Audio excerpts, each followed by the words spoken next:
Good morning students. आज का जो लेक्चर होने वाला है वो है मुहावरों के सेंटेंस बनाने पर।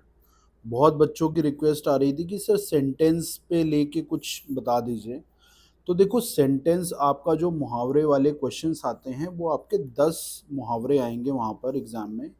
उसका आपको अर्थ लिखना होगा और अर्थ को समझाते हुए आपको सेंटेंस बनाना होगा। ठीक है, तो ये दो चीज़ें आपको करनी है। तो सबसे इम्पोर्टेंट तो है, देखो, अर्थ।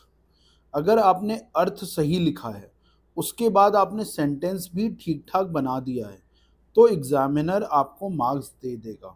क्यों? क्योंकि उसे पता है कि आपको अर्थ पता है, सही अर्थ पता है, और आपने जो सेंटेंस बनाया है वो भी कहीं ना कहीं उसी के अराउंड है। प्रॉब्लम कहाँ आती है? प्रॉब्लम आती है जब आपको जो अर्थ आपने लिखा है वो पार्शली करेक्ट हो। ठीक है, पार्शली करेक्ट हो। अब ऐसे में अगर आप सेंटेंस जो है ना ढोल मोल सा बनाते हो, तो वहां पर आपके नंबर कटने के पूरे पूरे चांसेस होते हैं। तो अगर आपको अर्थ एग्जैक्ट पता है तो सेंटेंस से घबराइए नहीं, आप ठीक ठीक सेंटेंस भी बनाएंगे तो आपका काम हो जाएगा। पहली चीज।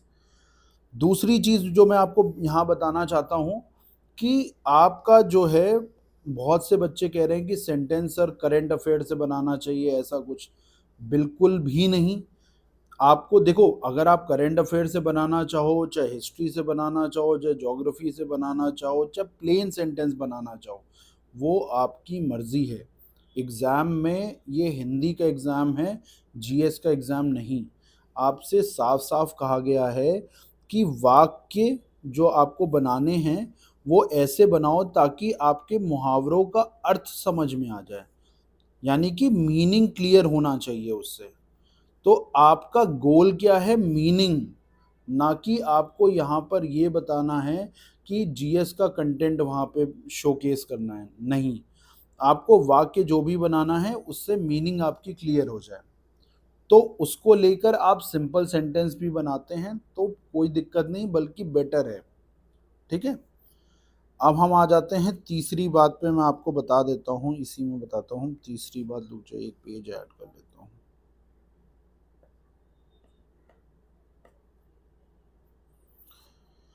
देखिए, थर्ड बात जो मैं आपको यहाँ समझाना चाहता हूँ, देखिए, मुहावरों के सेंटेंस में ना आप एक तरह से तीन वैरायटी समझ लीजिए। Three types. थ्री टाइप्स कैसे? पहला टाइप ये है कि उसी में इंटीग्रेट हो जाएगा। इंटीग्रेट हो जाएगा मतलब एक सिंपल सेंटेंस आपको बनाना है, एक सेंटेंस उसी में आपका मुहावरा यूज हो जाएगा। ठीक है, वो एक तरह के सेंटेंस होते हैं, वो मैं अभी एग्जांपल के थ्रू भी आपको बताऊंगा। अभी सिर्फ मैं आपको कैटेगरी बता रहा हूं। फिर है आपका दो दो सेंटेंस स्ट्रक्चर। दो सेंटेंस स्ट्रक्चर क्या होता है? इसमें आप एक सेंटेंस में बताते हो कि भाई सिचुएशन, और दूसरे सेंटेंस में आप बताते हो कि मुहावरा या लोकोक्ति। ठीक है, तो ये दूसरे सेंटेंस में आप लोकोक्ति या मुहावरा जो बताना चाहते हो, और पहले सेंटेंस में आप सिचुएशन बताते हो। ये दो सेंटेंस का स्ट्रक्चर होता है। एक जो होता है तीन सेंटेंस स्ट्रक्चर।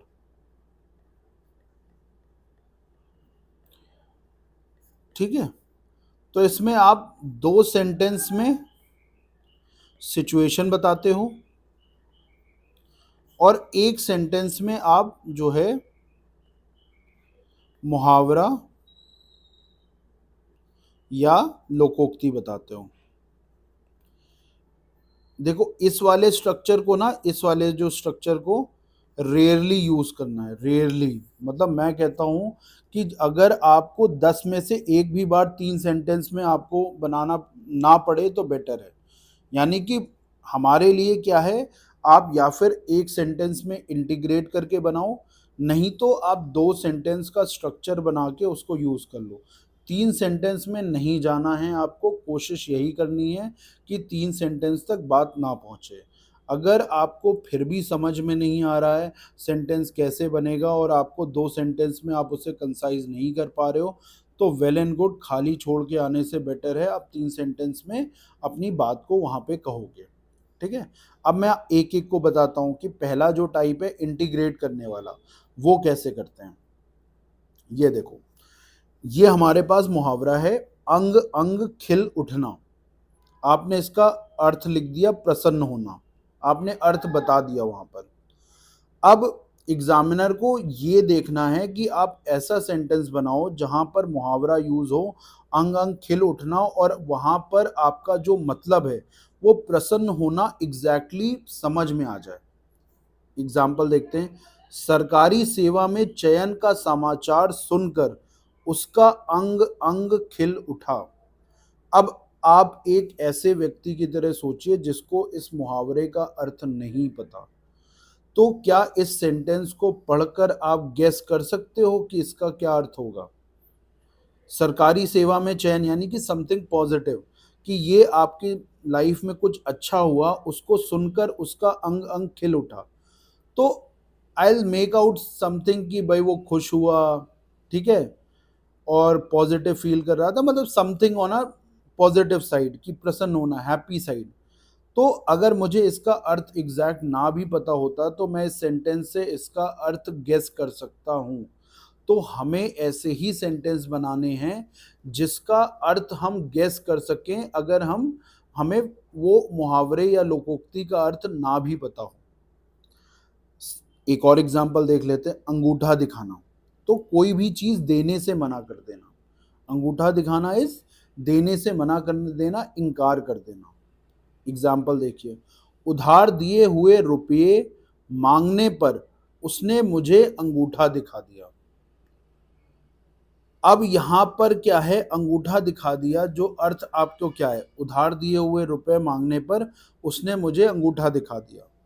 तो आप यहां पर गेस कर सकते हो कि भाई मना कर दिया, इनकार कर दिया। ठीक है? अपना उल्लू सीधा करना, इसका अर्थ क्या होता है, स्वार्थ सिद्ध करना, अपना फायदा देखना। तो आप यहां पर बनाते हो, आजकल सभी अपना उल्लू सीधा करना चाहते हैं। ठीक है? तो ये बहुत ही सिंपलिस्टिक सेंटेंस है जहां पर आपका मतलब क्लियर हो जा रहा है। आपको बहुत हाई फाई सेंटेंस हर बार नहीं बनाने। आपको उसमें, आपको देखो एग्जाम में एक तरह से समझिए कि वाक्य का मतलब तो पहली बात एक ही वाक्य होता है, बट मुहावरे लोकोक्ति कुछ ऐसे होते हैं जहां पर एक वाक्य में इंटीग्रेट नहीं हो सकता। तो वहां पर देखिए, आजकल सभी अपना उल्लू सीधा करना चाहते हैं। ठीक है? तो ये एक सेंटेंस की वैरायटी हो गई। एक और देख लेते हैं, आंखें बिछाना, स्वागत करना। माँ अपने बेटे के आने की सूचना पाकर द्वार पर आंखें बिछाए बैठी थी। तो देखो एक चीज और है, मुहावरों में, लोकोक्ति में नहीं, माइंडेड मुहावरों में आप जो है उसका टेंस और जेंडर चेंज कर सकते हो। तो आंखें बिछाना, बिछाई, बिछाना, या बिछाए बैठी थी। तो इस तरह के चेंजेस अलाउड हैं मुहावरे में सेंटेंस बनाते वक्त। तो जरूरी नहीं कि आपने यूं के यूं वर्ड फिट करना है। ठीक है? जैसे अंगूठा दिखाना था, तो हमने क्या यूज किया, अंगूठा दिखा दिया। तो उसी का एक फॉर्म हमने यूज किया। तो मुहावरों में सेंटेंस बनाते वक्त आप टेंस ऊपर नीचे कर सकते हो, जेंडर ऊपर नीचे कर सकते हो। ये सिर्फ मुहावरों में करना है, लोकोक्तियों में नहीं। लोकोक्तियां आपको यूं के यूं यूज करनी है। तो मुहावरों में सेंटेंस बनाते वक्त आप इस चीज का ध्यान रखें। तो देखो, अगर आप, बहुत सारे आपको मुहावरे और होते हैं, अगर आप उनकी चर्चा करो तो जैसे मेरे दिमाग में आ रहा है, जैसे टेढ़ी खीर। तो आप कोई भी कठिन कार्य को कह सकते हो कि भाई मेंस निकालना, जैसे होता है ना कि भाई 3 महीने में टेढ़ी खीर है, 3 महीने पढ़कर मेंस निकालना टेढ़ी खीर है। तो पढ़ने वाले को समझ में आ जाता है, हाँ यार कठिन कार्य की बात कर रहा है। ठीक है? तो इसी तरह मान लो डकार जाना है, मान लो माल उसमें होता है उसका कि किसी तरह माल बचा जाना। तो आपने कह दिया कि भाई ना स्कॉलरशिप के पैसे डकार गई भाई, या आप किसी ऑर्गेनाइजेशन का इल्ज़ाम लगाते हुए कह सकते कि उन्होंने डकार गए भाई। तो इस तरह से आप सिंगल सेंटेंस में आप यूज कर सकते हो। ठीक है? तो ऐसा है, ये एक हो गया टाइप 1 वैरायटी। आ जाते हैं हम टाइप 2 वेराइटी। टाइप 2 वेराइटी में मैंने आपको बताया 2 सेंटेंस का स्ट्रक्चर बनता है, ठीक है। अब 2 सेंटेंस के स्ट्रक्चर में क्या है कि आपको जो अर्थ है उस अर्थ के अराउंड आप सिचुएशन बनाओ, ठीक है। उस अर्थ के रिलेटेड एक सिचुएशन क्रिएट करो पहले सेंटेंस में, और दूसरे सेंटेंस में ये लिख दो, यह तो वही बात हो गई, डॉट डॉट डॉट, एक ये यूज कर सकते हो। दूसरा, सच ही कहा गया है, डॉट डॉट डॉट, ठीक है। तीसरा, इसे कहते हैं। अब जैसे मान लो अंधे के हाथ बटेर लगना, तो अंधे के हाथ बटेर लगना आपने सिचुएशन बता दी पहले सेंटेंस में, फिर आपने बताया इसे ही कहते हैं अंधे के हाथ बटेर लगना, ठीक है। दूसरा ऐसे आप सेंटेंस और सोच सकते हो, मुझे अभी एग्जैक्टली तो नहीं याद आ रहे हैं कुछ लोकोक्तियां। अब और ये कह सकते हो सच ही कहा गया है। तो यहाँ पर मान लो जैसे आपको सेंटेंस बनाना है, जैसी करनी वैसी भरनी, तो आपने पहले सेंटेंस में बता दिया कि किसी ने कुछ कार्य किया और उसके साथ कुछ बुरा हो गया, ठीक है। तो आपने फिर दूसरे सेंटेंस में क्या बताना है, सच ही कहा गया है, जैसी करनी वैसी भरनी, ठीक है। या आपको सेंटेंस बनाना था, होनहार बीरवान के होठ चीखने पर। अब इसमें आपने सिचुएशन बता दी पहले सेंटेंस में कि किसी व्यक्ति के सिम्टम्स पहले ही दिख गए कि आने वाले सक्सेस को लेके, ठीक है। तो पहले सेंटेंस में आपने ये सिचुएशन बता दी। दूसरे सेंटेंस में आप कहते हो सच ही कहा गया है, होनहार बीरवान के होठ चीखने पर। तो ये इस तरह से भी यूज होता है, सेम चीज है, यह तो वही बात हो गई। अब मैंने ये देखो तीनों सेम हैं, कुछ अलग नहीं है, सिनोनिम्स है एक तरह से। तो इन 3 वैरायटी को इसलिए बनाया कि अगर आप हर सेंटेंस में यही लिखोगे ना, यह तो वही बात हो गई, यह तो वही बात हो गई, तो पढ़ने वाले को मज़ा नहीं आएगा। तो जैसे अगर आपको 10 सेंटेंसेस बनाने हैं, तो 3 से 4 सेंटेंसेस आपने बना दिए, 4-5 सेंटेंसेस बना दिए आपने इंटीग्रेटेड वाले, ठीक है, जो एक ही सेंटेंस में बन जाते हैं। ऐसे मिलेंगे आपको, हर साल मिलेंगे क्वेश्चंस जो एक ही सेंटेंस में बन जाएंगे, 3-4 तो होते ही होते हैं, ठीक है। 2-3 में आप यह तो वही बात हो गई यूज कर लो, 2-3 में आप सच ही कहा गया है, और 1-2 में आप इसे कहते हैं। इस तरह करके भी आप काम चला सकते हो अपने उसमें, ठीक है। तो आपको बहुत ज़्यादा परेशान नहीं होना है ना कि सेंटेंस को लेके। तो मैंने आपको बताया कि पहले में सेंटेंस की जो मीनिंग है, जो आपका मुहावरे या लोकोक्ति की मीनिंग है, उसको आप एक्सप्लेन कर दीजिए, और दूसरे में ये सिंपल लिख दीजिए, यह तो वही बात हो गई, ठीक है। एग्जाम्पल भी देख लेते हैं। घर का भेदी लंका ढाए, यानी घर का भेदी लंका ढाए, इसका घर की फूट जग की लूट, यानी कि इसका अर्थ है, इसका अर्थ ये भी आप और सिंपलिस्टिक टर्म्स में भी बता सकते हो कि भाई अपना मतलब जो अपना ही होता है वही आपका भेद खोलता है, ठीक है। तो इसका हमने सेंटेंस क्या बनाया, विभीषण ने रावण का मृत्यु का कारण बताकर उसे मरवा दिया, ठीक है। सच ही कहा गया है कि घर का भेदी लंका ढाए, ठीक है। तो यहां हमने पहले सेंटेंस में क्या बताया, देखो पहले सेंटेंस में हमने सिचुएशन क्रिएट करी। सिचुएशन क्या क्रिएट करी, ऐसा व्यक्ति जो घर का होकर भेद बता दे रहा है, सीक्रेट्स बाहर कर दे रहा है। तो विभीषण ने रावण का मृत्यु का कारण बताकर उसे मरवा दिया, यानी भेद बताकर उसका नुकसान करा दिया। यानी कि आपने ये कहा, फिर इसी को कहते हैं घर का भेदी लंका ढाए, ठीक है। तो ये टाइप 2 हो गया। इसी को ज्यादातर आपको यूज करना है, तीसरी कैटेगरी में नहीं जाना है। अब हम फिर भी देख लेते हैं कि तीसरी कैटेगरी में भी आपका कुछ क्वेश्चन बनाने की मजबूरी पड़ सकती है, but I will not recommend. आप कोशिश करिए 2 सेंटेंस में कंप्लीट करिए। 3 सेंटेंस वाले में हम देख लेते हैं। 3 सेंटेंस में, 3 सेंटेंस में मैंने बताया कि आपको 2 सेंटेंस में आपको सिचुएशन बतानी है। सिचुएशन क्या बतानी, जिससे वो कंडीशन तैयार हो जहां पर वो लोकोक्ति या मुहावरा फिट हो रहा हो।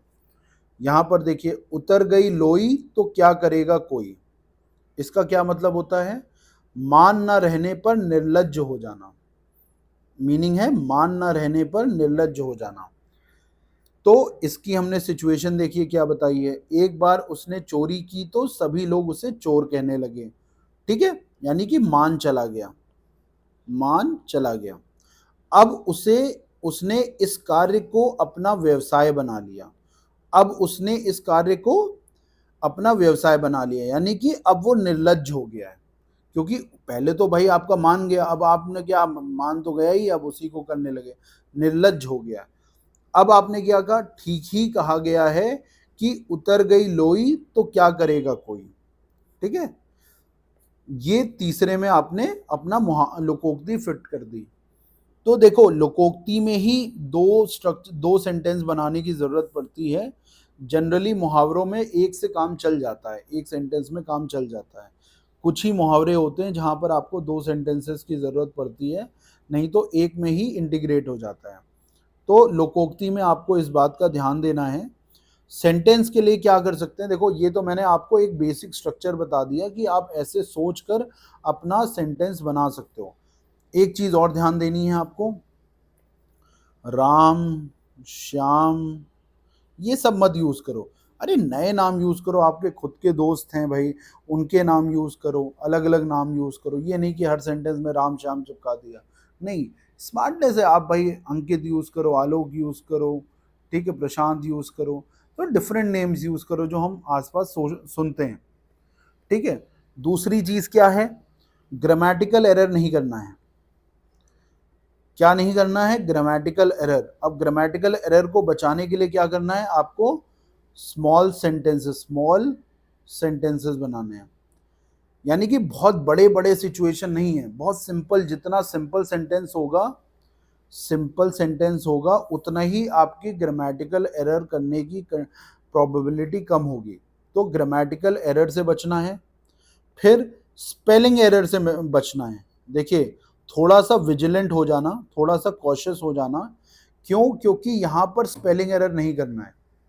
स्पेलिंग एरर आपको बहुत नुकसान दे सकता है यहां पर। तो ये चीजें कुछ हैं आपको जो ध्यान देनी है। उसके साथ साथ अर्थ के टाइम आपको बहुत कहानी नहीं लिख देनी है। तो मैक्सिमम 5-7 वर्ड्स में आप अर्थ लिखने की कोशिश करो, ये नॉर्मल है। 5-7 वर्ड्स में आप कोशिश करो कि आपका अर्थ आ जाए। ठीक है, ये नहीं कि आपको दो दो सेंटेंस अर्थ में ही लिखना पड़ रहा है, आप कहानी समझा रहे हो।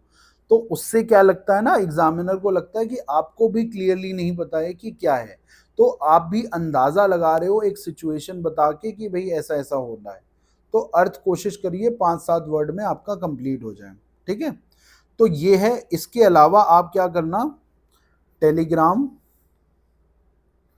चैनल यूपीएससी तक्षशिला है, ठीक है, इसमें जो डिस्कशन ग्रुप है ना, उसमें अगर आपको कोई सेंटेंस नहीं आता है या किसी मुहावरे लोकोक्ति का आपको सेंटेंस नहीं समझ में आ रहा है, तो आप वहाँ पर जाके पोस्ट कर दीजिए। तो आपके ही फ्रेंड्स और पीयर्स जो हैं आपको मैसेज करके उसका एक सेंटेंस बता सकते हैं।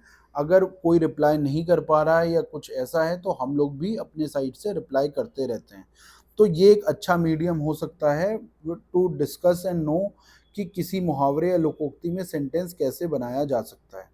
ठीक है, तो it was nice interacting with you all. और हम कोशिश करते हैं इसको, ये सेशन तो यहाँ पे मुहावरे का हमने ख़त्म कर दिया, और भी मैं ऐसे वगैरह का बनाने का ट्राई कर रहा हूँ, and soon I try to upload that. ठीक है, थैंक यू स्टूडेंट्स।